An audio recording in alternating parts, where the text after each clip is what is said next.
Welcome to The Vibrant Couple. My name is Valdo Lallemand. I'm a relationship coach.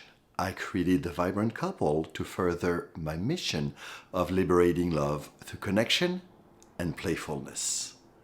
This is our emotional intelligence series, actually the 12th episode. Today I'm going to talk about defensiveness.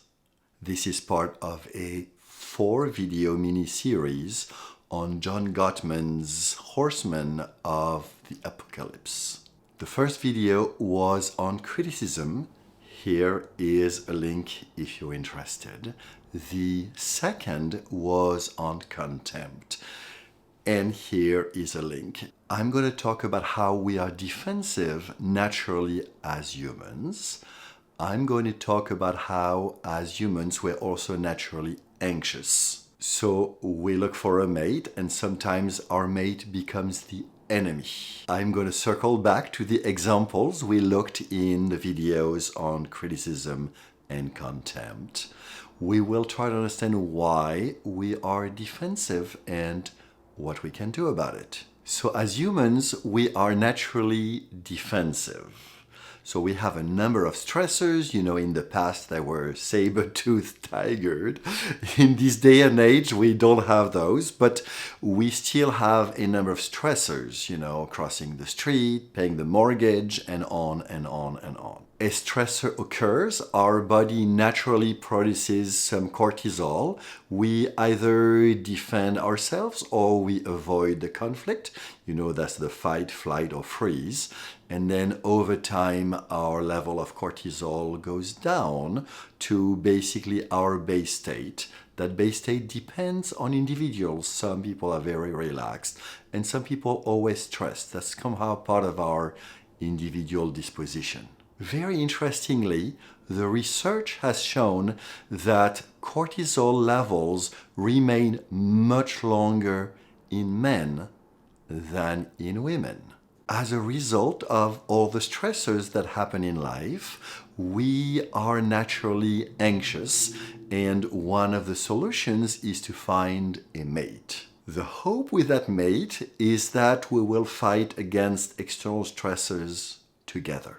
So at the beginning, we have honeymoon phase and everything is wonderful. And basically, we have another set of chemicals that basically lower our resistances to each other. And we have the very strong impression that we are a very solid couple. In a nutshell, this is nature finding a way to bond a couple together so that they stay together to raise their offsprings. After the honeymoon phase, every couples go through some sort of a conflict phase in which we start to get annoyed at our partner. We see them differently. They are not what we're expecting them to be. They don't show up to support us the way we would love them to be.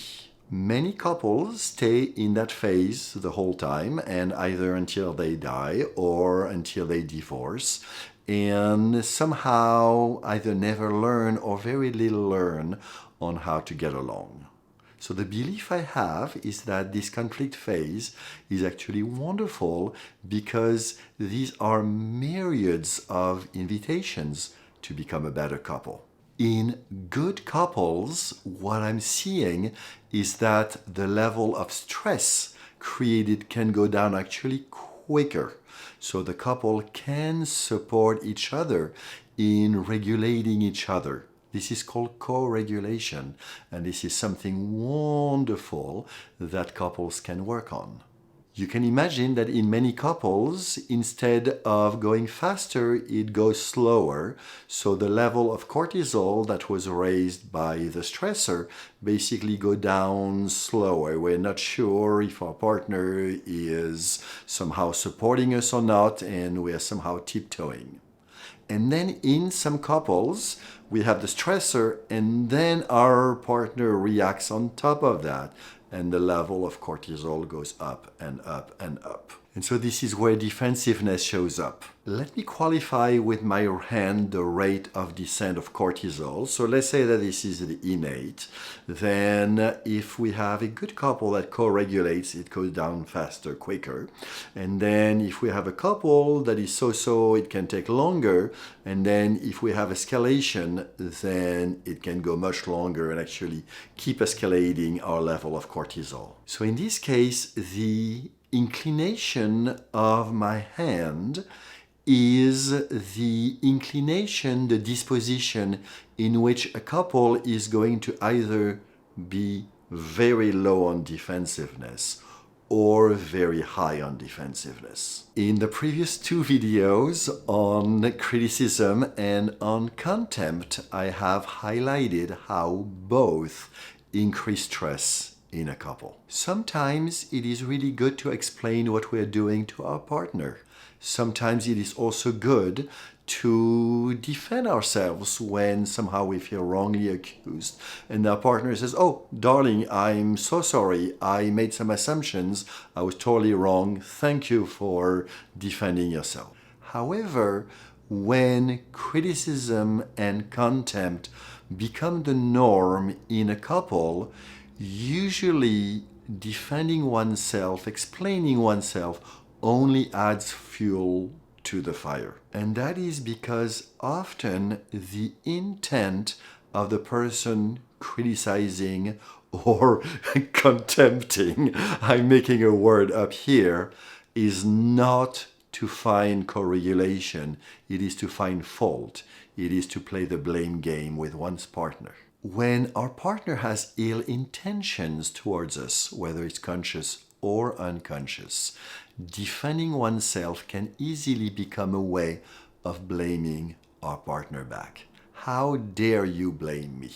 Let's circle back to the two examples I used in the previous videos. The first example was a man who was distracted, playing on his phone, and his wife said, "You never pay attention to me." So the man could remain calm and say, "Darling, I was paying our mortgage." And then she could say, I'm so sorry, darling. Thank you for doing that."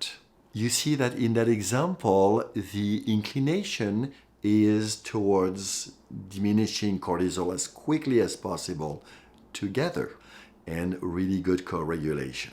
So let's take an example in which we have the opposite. So the wife says, "You never pay attention to me." And the husband says, "Why do you always pick on me?" And you can see how that conflict would escalate really quickly between the two of them and go nowhere, but just more conflict. In the second example, a man asked his wife for sex and she said no. I just started a new series named Flirting with Your Wife. Here is the link to the first episode. I'm very proud of it. In that series, I intend to bring step-by-step solutions on how to flirt, romance, and create deep intimacy and really good sex together as a couple. Let's continue our example with a man responding in a contemptuous tone to his wife, "You are the reason we never have sex." So this is a place where the wife can go into defensiveness.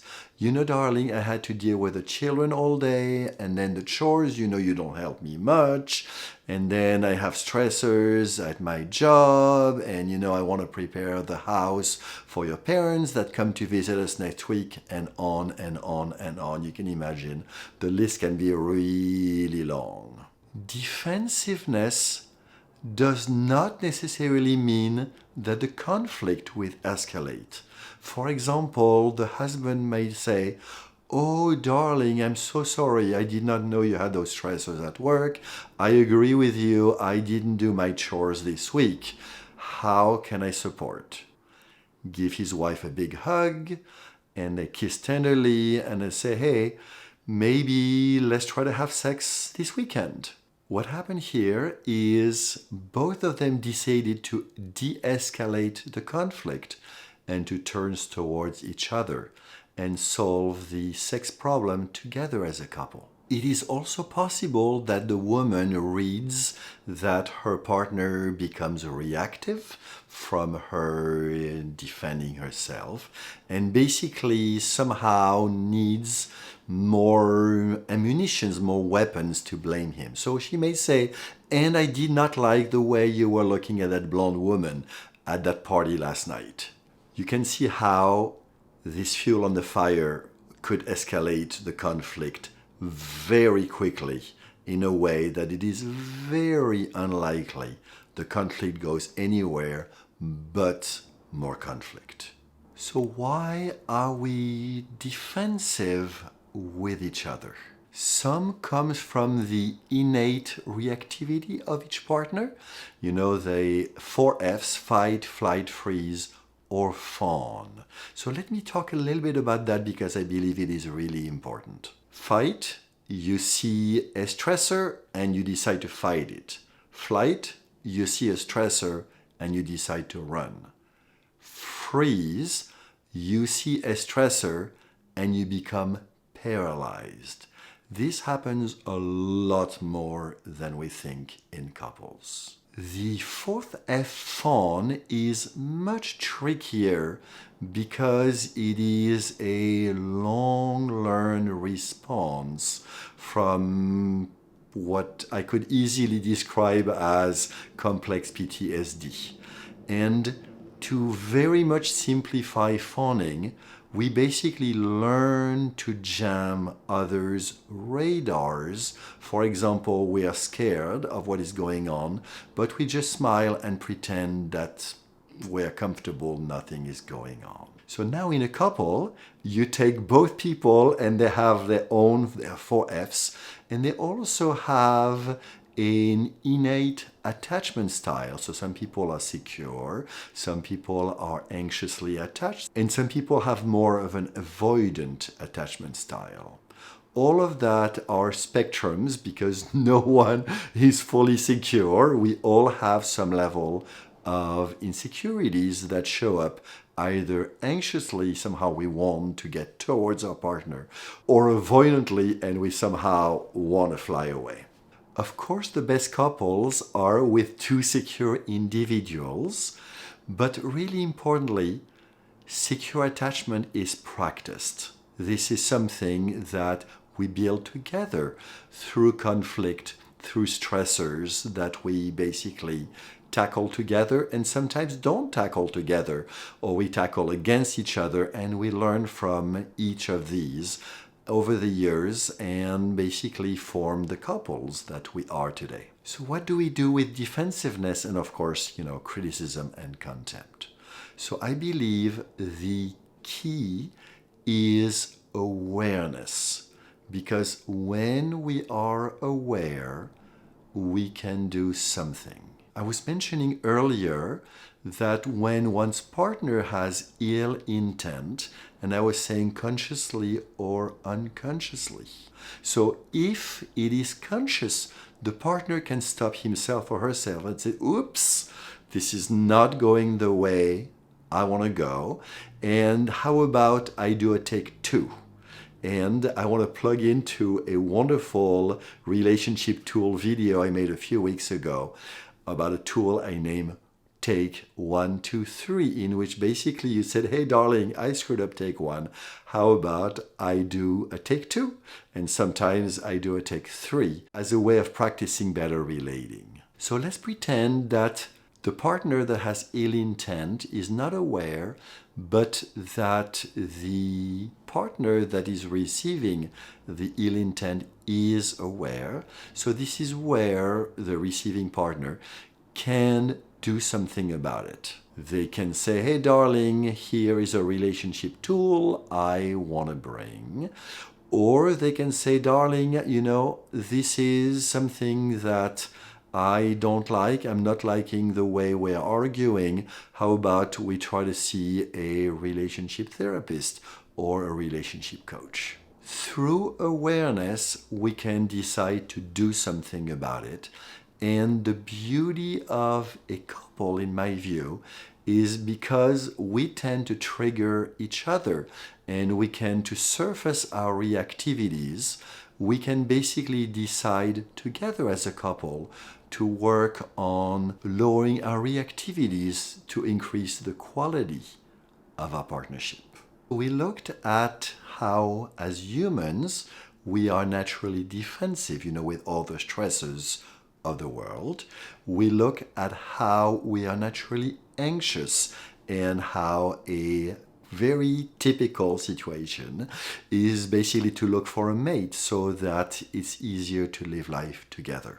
We talked about how sometimes it works and sometimes it doesn't. We looked at examples of defensiveness and why we become defensive. I personally believe that secure attachment is something that we practice. It's a choice together as a couple, conflict after conflict after conflict, to learn to fight together, learn to support each other, learn to understand each other better. If this video inspired you to develop more emotional intelligence personally and as a couple, please hit the like button below and subscribe so you can be notified when I publish new juicy content. And please forward this video to all you believe would benefit. I look forward to seeing you very soon.